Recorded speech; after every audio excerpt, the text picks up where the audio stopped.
I'm a husband and a father to a 3-year-old, and I also have ADHD. I am not going to give up that easy. I'm going to make this way harder than it needs to be. So for me, I need a game that I can play in 1 to 2 hour sessions and that will really hold my attention. A game where I feel like I'm making progress. Now, I have almost 80 hours in Path of Exile 2, and that should tell you all you need to know right there. I'm not some hardcore grinded out type that has, 10 hours or more a day to play on a game. And just to be clear, I'm super impressed by those guys. Anybody who can put like 1,000 hours into a game, that is crazy to me because I'm constantly bouncing from one game to another and back again. So just to circle back, must be the ADHD at work again. This review is coming from a super casual dad gamer, and I hope I can shed some light on this game for any casual gamers out there or dad gamers out there who think that Diablo 4 is the right game for them. So first off, the visuals in Path of Exile 2 are fantastic. Some maps are dark, and for those of you who keep your brightness low or your contrast high on your monitors, this will make things difficult to see. But in terms of actual style, they went for a grainy look, which to me translates to a more dark and gritty feel to the aesthetic. It really fits the game world perfectly, and it's very high fidelity. Every tree, every cliff face, every bush has detail that does not look smudged, smoothed over, or plastic looking. Everything looks great. Now the music is another big deal for me. When you walk into a boss arena and the music starts up and you get goosebumps, you know you're experiencing something amazing. You'll pay with your life! And music is a big deal for me.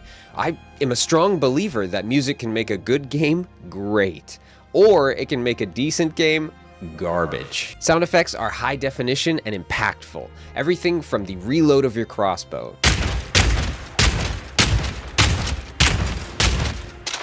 to the swing of your staff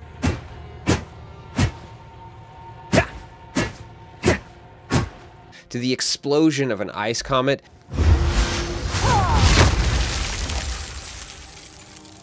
adds to the experience in a big way, really making you feel like you are in the action, and it's super satisfying.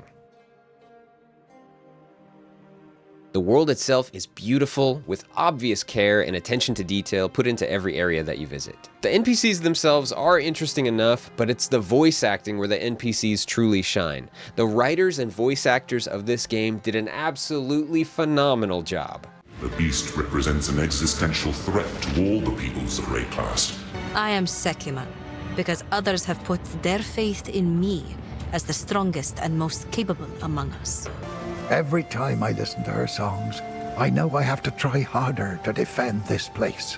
Any fear and excuses be damned. The Act 1 final boss alone has cool enough voice lines for me to play through on all of the other classes just to face him and hear them again. I smell your blood! I can't do that yet. And I am ravenous. Requiem on high. So the story in a nutshell follows an exile navigating the corrupted world of Rayclast, decades after the events of the first game, where a new threat has emerged due to the lingering effects of the Beast, a powerful entity that once plagued the land. Players must delve into the ruins of the ancient Vol civilization to understand how to stop this new corruption and defeat the Beast. The overall story of the game is okay. It's decent. If I was in school and I wrote this as a creative writing paper, I would probably get a 75%.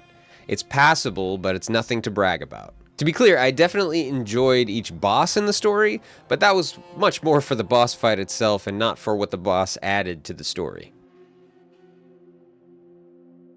Now, I specifically want to address the passive skill tree. Don't be overwhelmed. It's just about how you want to play. Do you want to live longer? Pick the armor or energy shield or evasion rating option. Do you want to do more damage? Pick the damage option. If you want to do cool ice or fire stuff, pick the options that lead up to the ice and fire ones. Or you can follow a build guide and be led blindly forward, never having to worry about it again. But this brings up a broader aspect: customization. There is so much to build customization, it's crazy. And again, some might find this overwhelming, but it's pretty straightforward. Bigger number better. Pick the items, skills, support gems, and runes that do what you want. The level of build customization in this game is vast, and for those of you who like to fine-tune a build like I do, it is very fun to do in this game. Let's talk more about items. There are a lot of items in Path of Exile 2, and the drop rates have improved a lot since initial launch, so now even a decent number of uniques get dropped. My main issue with Path of Exile 2 items now, in my very casual player opinion, is that uniques usually come with such a bad downside that I never want to use them. I find myself working on finding the right orbs to roll stats on a magic or rare item to make that item better instead. In my very humble dad gamer opinion, the most rare items should be the most incredible. It should feel really good to find one, and it should feel so good to use that the time it took to find one feels worth it. I don't feel any of that right now for uniques in Path of Exile 2. I immediately disenchant them, or just throw them in the stash and forget about them.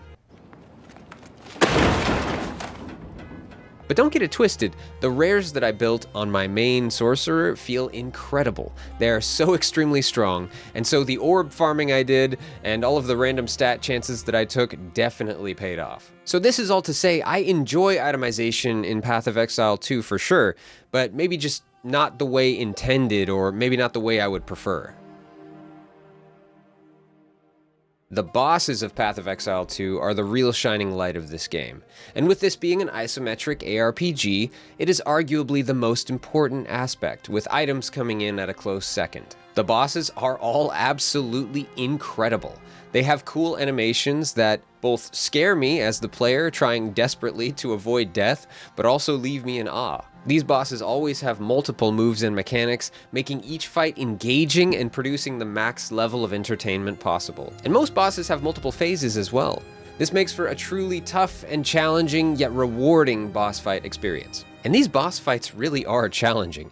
Imagine a tornado following you around, and then there's a massive blade that drops to try and get you, and there's this portal from some hellish dimension shooting blades out of it, cutting off an area of the arena, all while lightning is going around on the ground trying to get you. Path of Exile 2 produces challenging bosses with the right combination of phases, mechanics, and gear progression. It does not just throw bullet sponge bosses at you with 3 basic mechanics that are too easy to dodge. I personally am extremely happy to fight bosses that can and do actually kill me, and not just once or twice. Sometimes I die 5 or 6 times before finally beating a boss, and that's a good thing for me. Because when I finally beat that boss, I feel like I accomplished something. I feel proud of my determination and perseverance, and it makes the game incredibly fun. The combat overall is really fantastic. Fighting difficult enemies with awesome skills that have great visuals and sound effects, and getting loot and orbs to then upgrade my weapons and armor until I'm ready to face these tough bosses. And everything I mentioned before about the bosses that make the combat oh so enticing.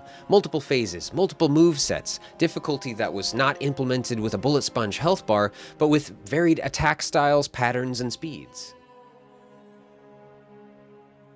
As Path of Exile 2 is in early access, some bugs are to be expected, but they are still worth noting.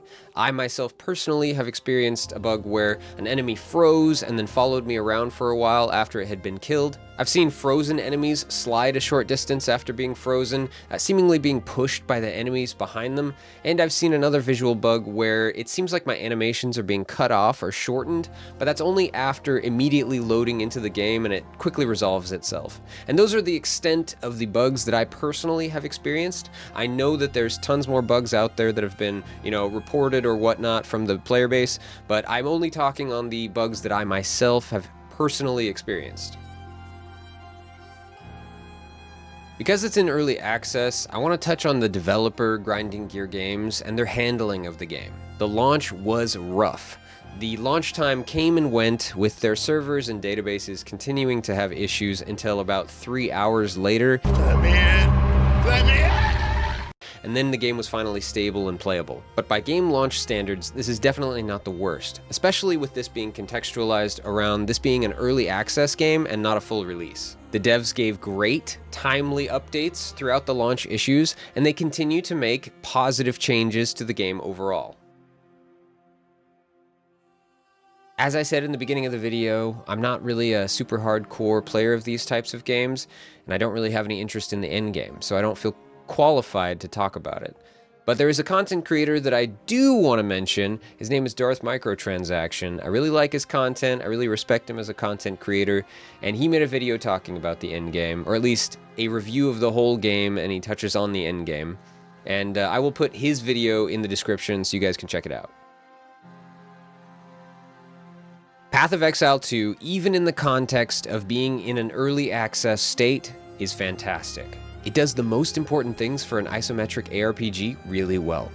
Challenging, engaging, and rewarding combat, deep itemization and build customization, with a fantastic visual style and level of graphical fidelity. The developer, Grinding Gear Games, is handling the early access development pretty well, giving great updates on social media, making positive improvements, and generally leaving me feeling very hopeful for the future of the game. So with all of this in mind, I give Path of Exile 2, in its early access state, a 9 out of 10. There are 3 more acts to come for the campaign on final release, as well as seasonal content, and I'm very excited to see where the game goes. Thank you guys for watching, and I will see you in the next video.